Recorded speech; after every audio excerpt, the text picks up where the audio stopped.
Assalamualaikum warahmatullahi wabarakatuh. Alhamdulillah wassalatu wassalamu ala nabiyyi wa rasulillah min syaitan bismillahirrahmanirrahim babu la yuhiki murrasulu akhahu yamal sumah yakuru fi মাকানিহি। আজকের বক্তব্যের বিষয় হলো জুম্মার দিন কোনো ব্যক্তি তার ভাইকে উঠিয়ে দিয়ে তার জায়গায় বসা যাবে কি সে সম্পর্কে আমি হাদিসটি তেলাওয়াত করেছি সহিহ বুখারী প্রথম খণ্ড পর্ব হচ্ছে 11 অধ্যায় হচ্ছে 20 হাদিস নম্বর হচ্ছে 911।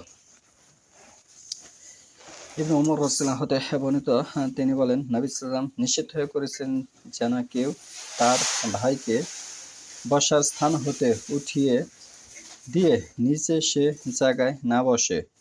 ইবনু সুরাইস রহমতুল্লাহ বলেন আমি নাফি রহমতুল্লাহকে জিজ্ঞেস করলাম এ কি শুধু জুম্বার ব্যাপারে? তিনি বললেন জুম্বা ও অন্যান্য সালাতের ব্যাপারেও এ নির্দেশ এসেছে। সুরাইস قال سمعت نافي يقول سمعت ابن عمر رضي الله عنهما يقول নাহা শব্দ অর্থ হচ্ছে নিষেধ।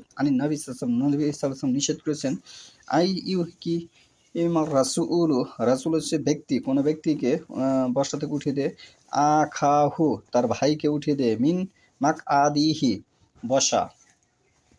মাকআদিহি শব্দ অর্থ হচ্ছে বসা। ওয়াসলি ইসা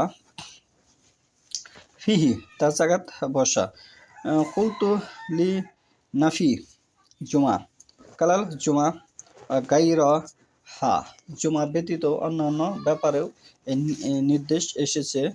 যদি কোনো ব্যক্তি বসে থাকে, এখানে ছোট বড়র কোনো বিষয় আসেনি।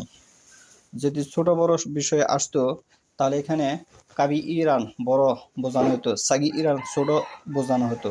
এই দুটি শব্দ এখানে নেই। এই জন্য কোনো ব্যক্তি যদি কোনো সিটে বসে থাকে তাকে উঠিয়ে দিয়ে ওই ব্যক্তি বসা ঠিক হবে না। এই জন্য নিষেধাজ্ঞা এসেছে হাদিসে নাহা শব্দ ব্যবহার হয়েছে। নাহা শব্দ ব্যবহার হয় নিষেধের জন্য। সহিহ বুখারী প্রথম খণ্ড 911 নম্বর হাদিস। তাহলে আমরা এরকম কোনো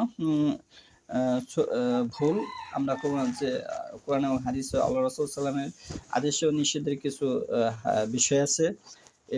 এই হাদিস দ্বারা স্পষ্ট বোঝা যায় এটি নিষেধ। আমরা এই কাজগুলো আপাতত মেনে চলব।